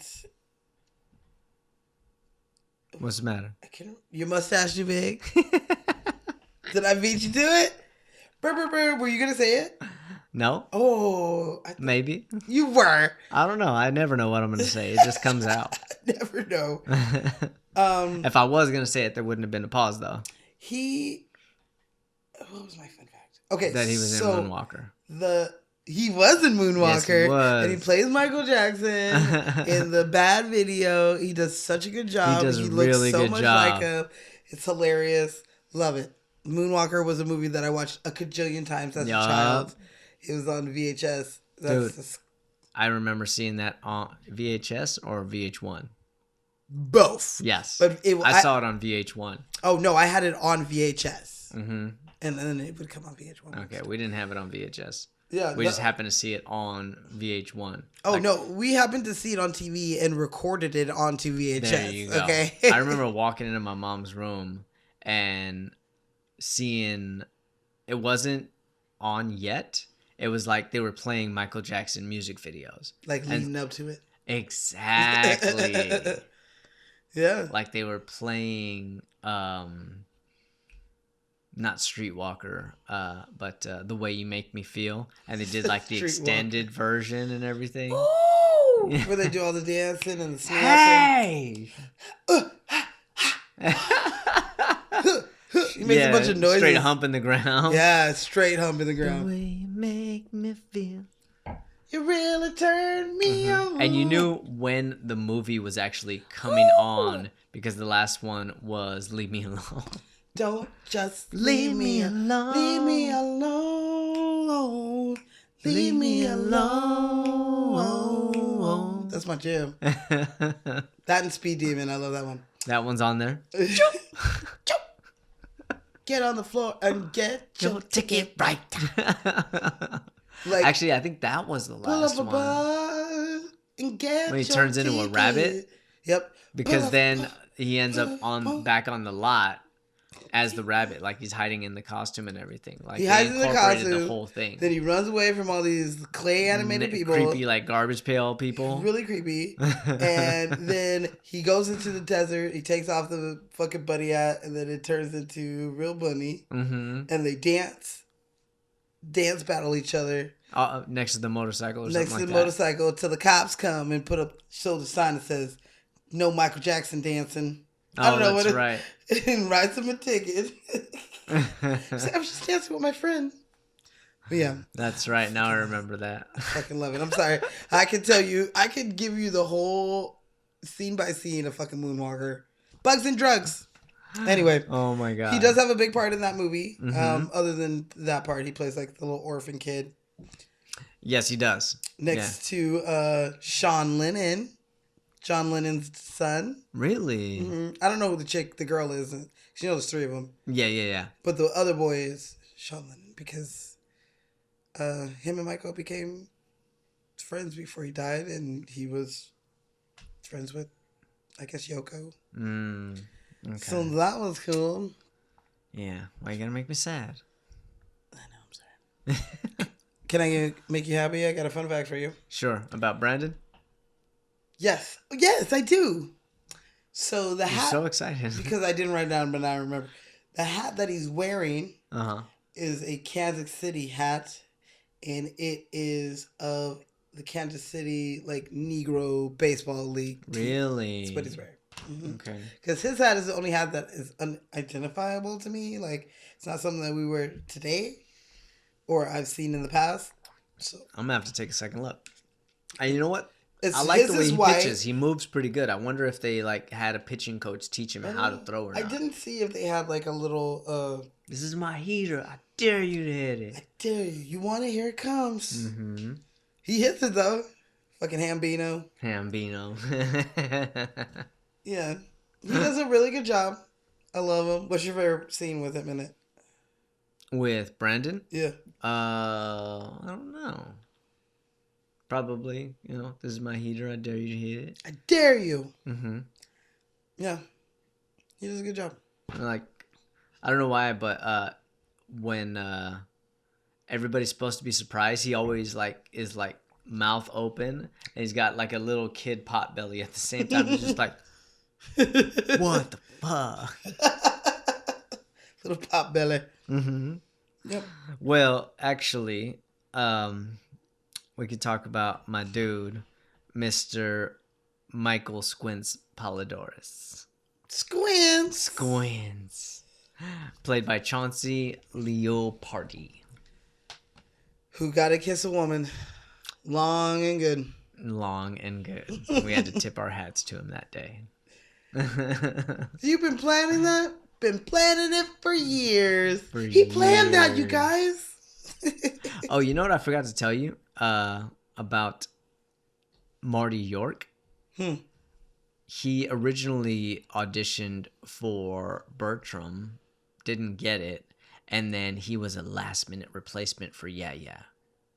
Well, good thing. Yeah. He got it. Because the kid that was originally supposed to play Yeah Yeah unfortunately got sick right before filming. Damn. And so they threw Marty York in instead. I think it was a good match. He got to hang over the beast. He had a good scream. Mm-hmm. I do love everyone's reactions what to like the beats and when they're screaming and shit. Oh yeah. Like Absolutely. Hams and Squints and yeah, especially when he's like. I've noticed I've been saying yeah a shitload on this episode. Yeah. So drink every time I say yeah. Mm-hmm. Yeah. Yeah. And yeah. You know what? Squints might be my favorite character in this whole movie. He's fucking hilarious. It said shut up. Got a lot of things on my mind. He is really. You're 11. What the hell you got in your mind? Pervert shit. Come on, Sandlot. Shortcut. Really, Dude, he's such a cute. For such a tiny little kid, he's got a lot of confidence. He does in his little glasses. He's like, he's an L7 weenie. He's so funny. What's he call him? He's like, he's a geek or not a geek? Square. Oh, man. he's a square, man. Kid's a square. It's a square. You're the square with your thick ass glasses, and your fucked up teeth. Man, you better get out of here. He was a cutie though. He was. He was a sweet. He was funny. Kid. His whole monologue of him talking about the beast being put away forever is one of the greatest. He's like, "Shut up, guys, and let me tell you." He's so dramatic about it. Like it's fucking. He believes what they're saying, and they all believe what they're saying. Because when Ham was like, one kid went over there, he got eaten. Like, oh my god, that's not true. And he's like, yeah, it is. Yeah, it is. Like he believes that shit. He's looking at it, that's more like poor kid got eaten. Got eaten. You're like, what the fuck? Well, Chauncey has been working for a long time. He was in Casper. He was in Father of the Bride with Steve Martin. Did you ever see that movie? Did I? And part 2, bitch. All day. That's right. There was a part 2 to that movie. Yeah, it's when they get pregnant. Oh. Wait, you didn't watch a part 2 to your baby boo Diane Keaton? Sorry. Baby boo, she's knocked up in that one. Hey, part 2 came out at a bad time in my life. I don't know. I didn't have a TV. I don't know. Whatever. I watched it a lot. It was a good one. Okay, I'll have to put it on the list and I'll watch it. Put it on the list. Well, my dude was, he did some recurring roles in Gilmore Girls as well as Freaks and Geeks. Yep. He had a project that he just finished, a video short called Logic featuring Eminem. Like the rapper Logic? Apparently. And the rapper Eminem? Yeah. Or is it the Logic of Eminem? It's like no, it's Logic featuring Eminem. Video short. It's called Homicide. He is listed as Logic. So is he a rapper now? No. I don't know. Well, Logic is white. Is he? Is he that white? His headshot would be the picture of Logic, right? I guess so. And it's not. So it's not. I'm not. I don't think it's him. Let's say that it's not. Or we spread the rumor that Squints is really Logic. Logic wears glasses. Does he? He does. You never know. You never know. I'm here now spreading the rumor that Squints is Logic, the rapper. Well, an interesting thing about Squints is that this movie got into some legal trouble over Squints' character. Apparently, there was a guy named Michael Polidorus who went to school with the director, and he was claiming that David Mickey was portraying him in the movie as Squints. But he actually lost. He lost his court case and did not get no money. Unless your nickname as a child was Squints and you pretend to drown and a lifeguard saved you and you wore glasses, and unless everything about your character is you, exactly, then you don't have a case. Just because you were just like the nerdy big mouth kid in like the group of friends that you had doesn't mean that that's you.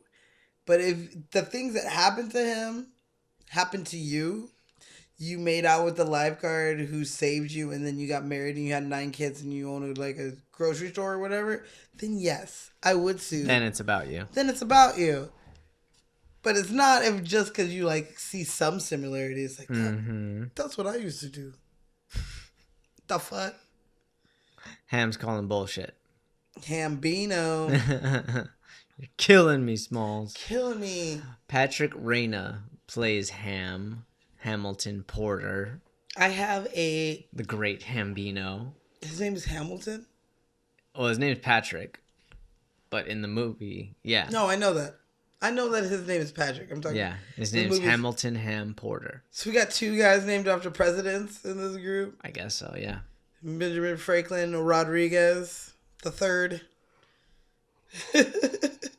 Oh shit, I'm getting tired.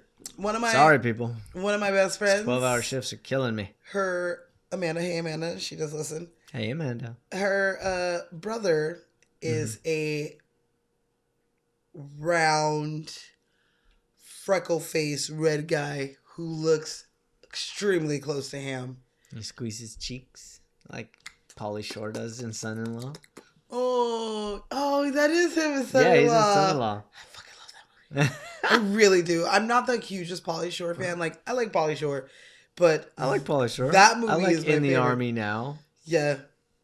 That and Son-in-Law was good. Son-in-Law is probably my favorite one. Mm-hmm. I feel like I quoted him to you not too long ago. I was like, Steven Tyler PJs. Yeah, Steven Tyler we do that a lot. Anyway, but my friend's brother looks just like Ham Okay. to the point that his name is Ham. Oh shit. That's his name. Like, that's what we call him. That's what we call him. He's Ham. When I told my brother, like, oh, you know Amanda's brother. And he's like, who? I'm like, Ham? And he's like, oh, Hambino, the redhead. He used to play baseball, right? I'm like, yeah, that is him. Yeah, because he's like spot on. So, Well, he's still killing it too. He is probably the most successful actor out of everything, out of all of these guys. I think I know why. Why? He's a Scientologist. Is he? Yeah. Aw. Yeah. For how long? I don't know. I saw something on like Forever? Ever? Them and Now. I was watching this thing called Them and Now. And they did the cast. Mhm. They were talking about how he is one that has been constantly working since this movie. Yeah. He's married, he has a kid, and, you know, he does voiceover work, and you see him here and there in commercials and stuff like that. Yeah. But then they were like, He's in Glow right now. I haven't watched the series since the first season, but he's got an arc on Glow. He plays a character named Cupcake. I don't remember. I think he gets married to one of the girls or something like I that. don't remember him being in the second season. Maybe I haven't watched it since it came out, so it's been a minute. Yeah, he's in the 2018 season. Yeah. Oh yeah, probably. I just have to rewatch it. So I think that's why he stays working all the time, is because he's Scientologist.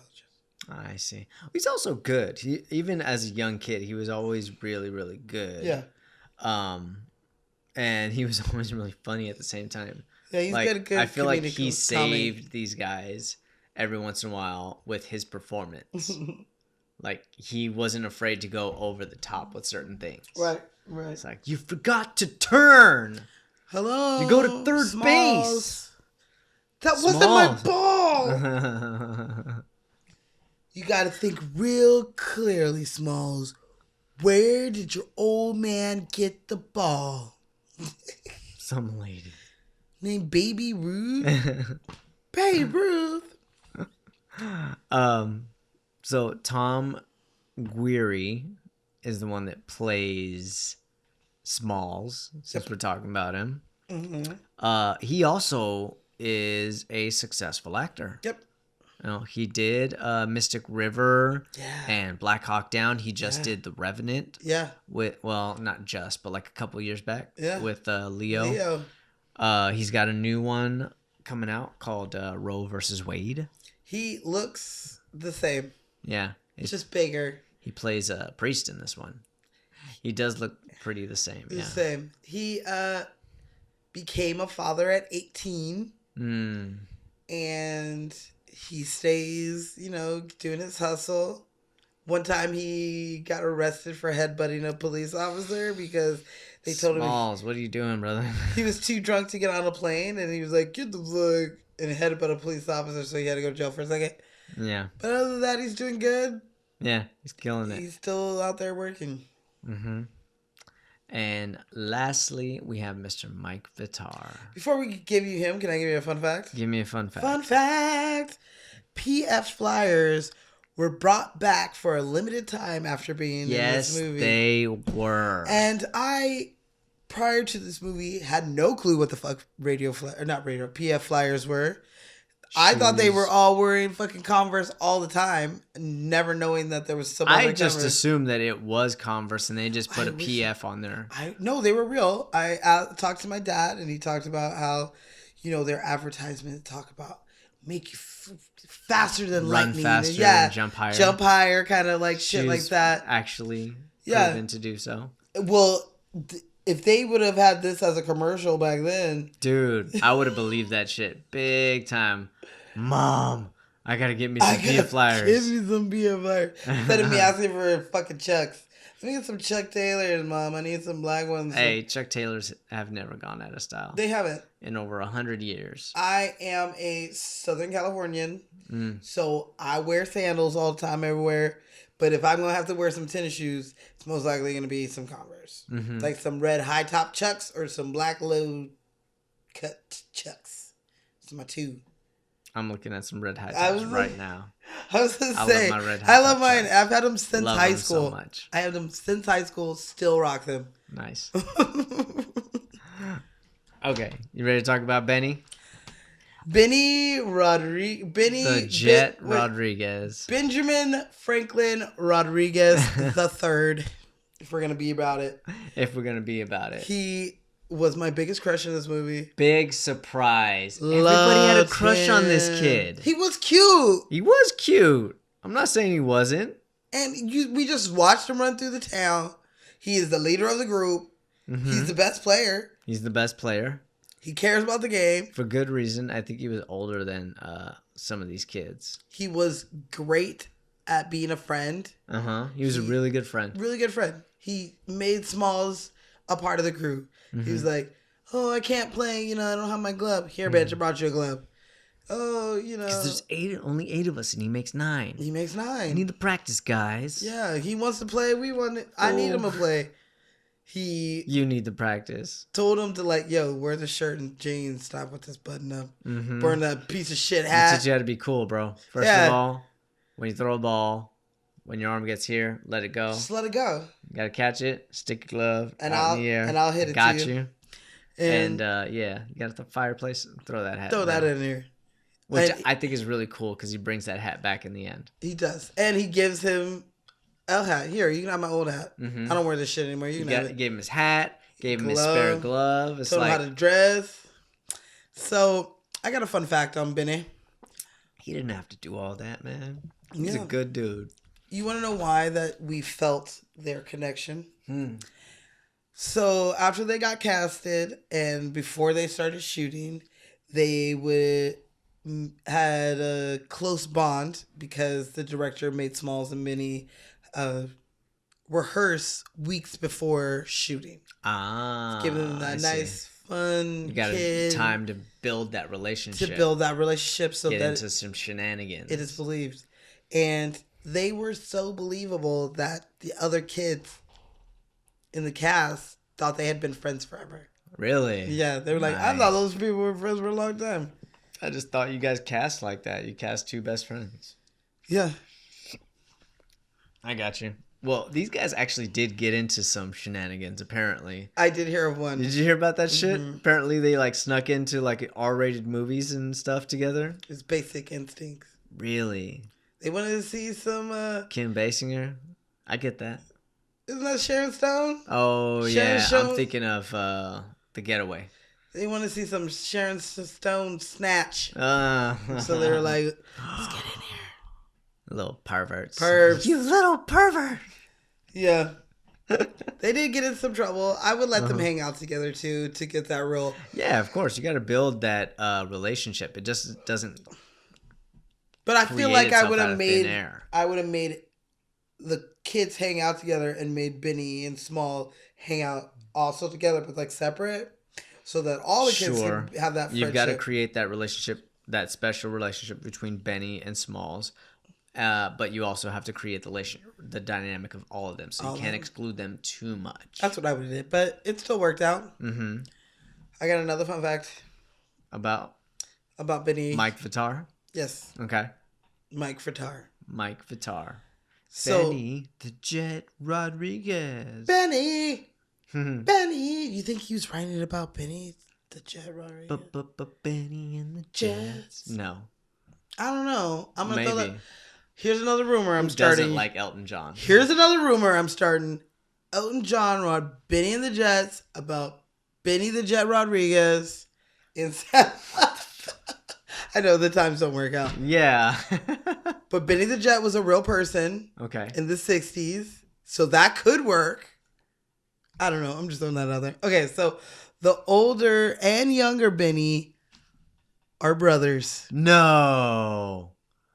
Older Benny. Bro, you gotta shave that stash. I mean, there's Everybody the 90s. hates the stash. One, I was like, if Benny turns out looking like this guy, I'm gonna be pissed. Not that he's not a good looking dude, Mm-hmm. but Ben was so fucking cute. Yeah, but they're actually I mean, he stopped Ooh. acting. his brothers. He did. He stopped acting after the Mighty Ducks. Well, I mean, he did did. a couple of things. He but- did D2, the Mighty Ducks, and D3, the Yes, Mighty he Ducks, did. where he was fine in both of them. Luis Mendoza couldn't stop his skates. He couldn't. That's right. Wow. Fast as hell. Fast as hell. Again, so I'm thinking that maybe he's just fast in general. He's an athlete, Yeah.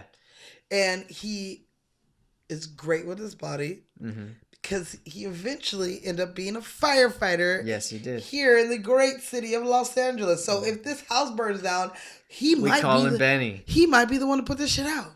I don't know. And I thought about that today because I knew I was gonna set some marshmallow on fire, and I was like, wouldn't that be crazy if I set the house on fire and then Benny came and put It it would out? not be crazy. I mean, It would be infuriating. Don't light the house on fire. I'm not on purpose, But, you know. but I'm just saying, wouldn't that be funny? We're doing a show on it, and then he Dude, come shows on up. in. We were just talking about you. Hey, thank you for putting out the fire, but do you want to sit in for the next like 30 minutes on the show? Yeah, bro, have a seat. We're almost done. Don't worry about the fire. It's not going anywhere. We're on you too. This is perfect. Yeah. I'm kind of out. I ain't got nothing.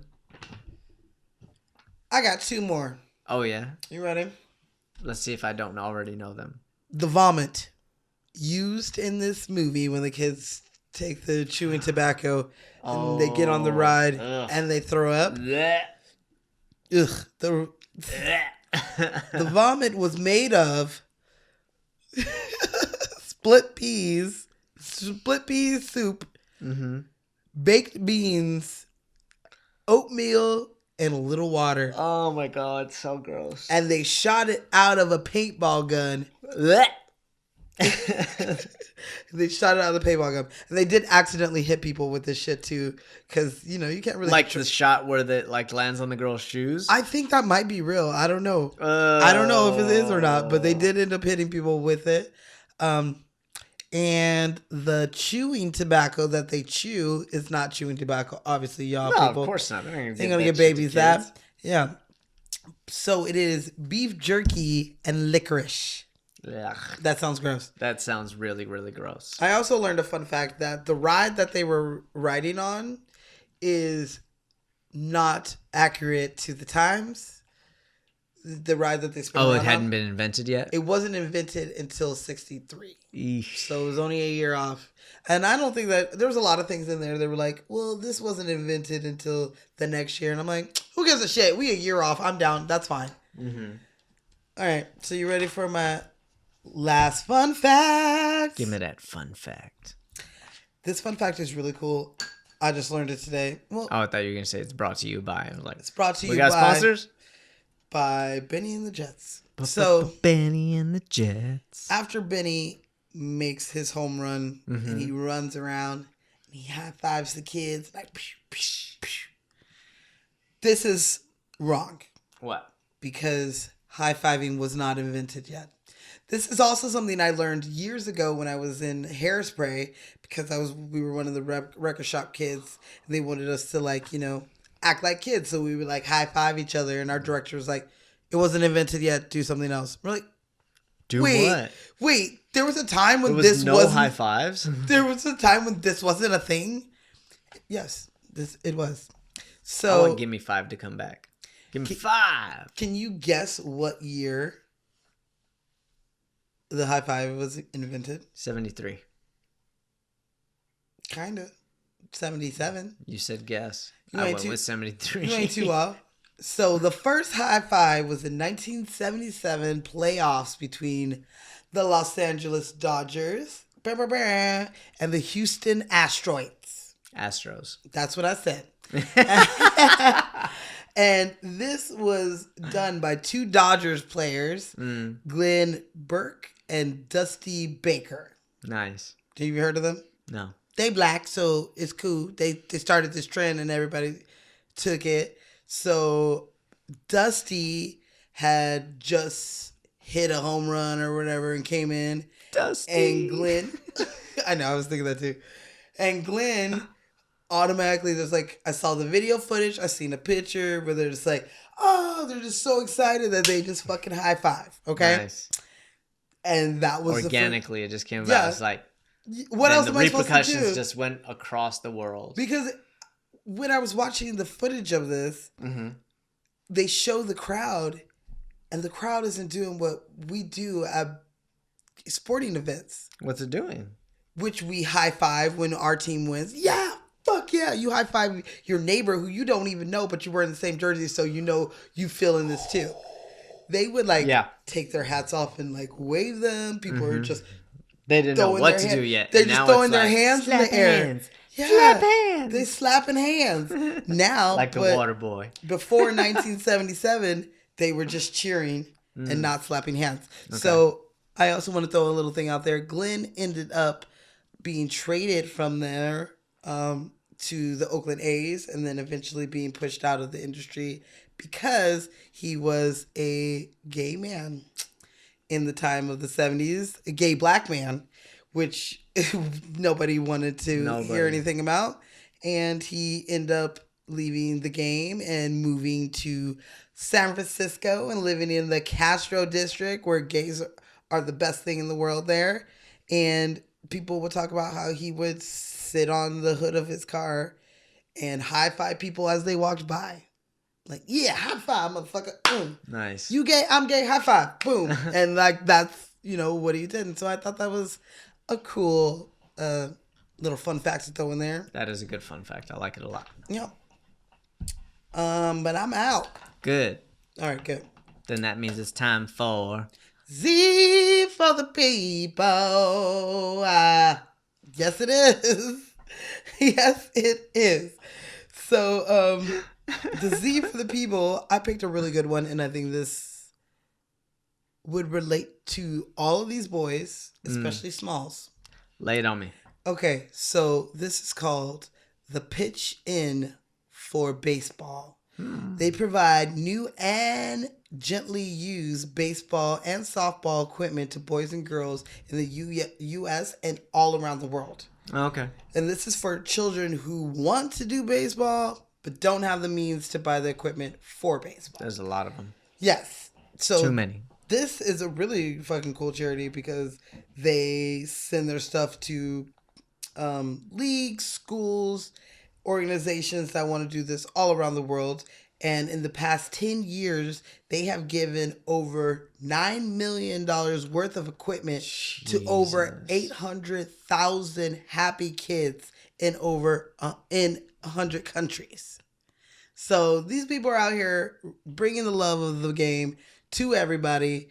And if you need some equipment for your league or your school or your team that your kids are on, or you want to give some of your used baseball equipment to people who, because you bought it for your kids for Christmas and they only used it twice, then go to pifb.org, donate money, donate equipment, donate time, whatever you got. It was a really cool one. I thought that would fit perfect with this movie. I think it does too. That's a really, really good one. And that's my Z for the people. Okay, good. We did it. We did it. Good job. Fuck, we High did five. it. High five. It's a thing now. Could you imagine it wasn't gonna, a thing? It's gonna catch on. The high five. I really think it's going to. Well, April 19th. Fools. April 19th is National High Five Day. So we did miss it, but I say every day is fucking National High Five Day. Good. Well, let's get through this scene because I'm fading fast. I see it. Okay, so email us your Hollywood close encounters and your drinks or whatever. Just say hi to Lights Camera Cocktail No S at gmail.com. Follow us on Instagram, Facebook, Twitter, YouTube at Lights Camera Cocktail Podcast. Yeah, that's it. Let's do this. You guys ready for next week? Yes, I think they're ready. One more summer. And this is going to be a first because it's a movie I have not seen. She has not seen, but she did see the scene earlier. Yes. And I she's watched gonna do part of the movie great. today. So She's gonna do great. It's on you. You got the first line. oh, God. Okay. One take. You got this. Oh, yeah. Right here. Right here? Yes. One and done? Yes. Good, because I'm getting sweaty. Hold on. Give me a second. Can I get a second? No. Okay.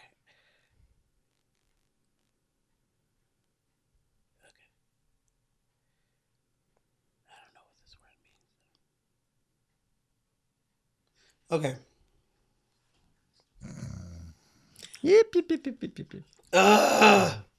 Yep. What is this word?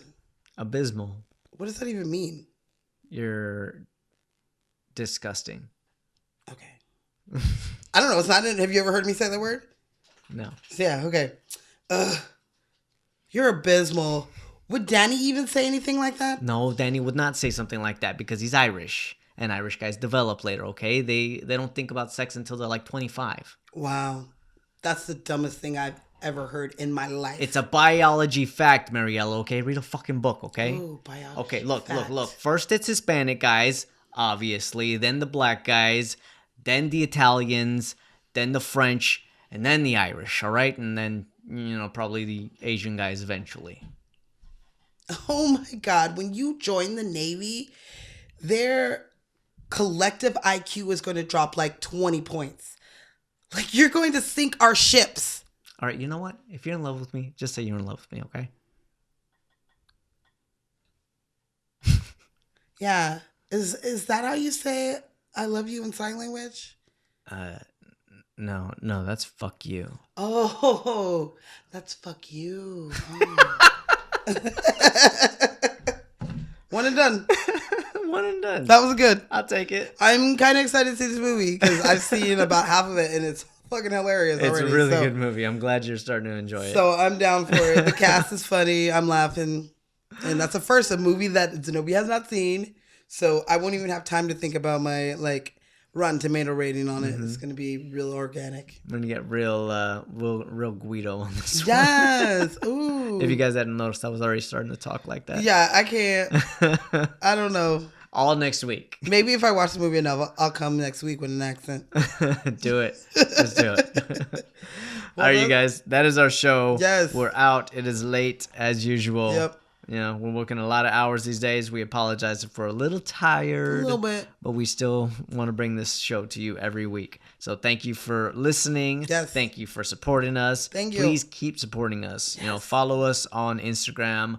Watch our YouTubes because we spend a lot of time on that stuff. And we think it's really good. We see our numbers. We see you guys watching. Thank you. We read your comments. You got something to say? Say it. Don't hold back. All right, let's get the hell on. Ooh, Shit. I'm fucking hot. Good. You play ball like a girl. What? That's it.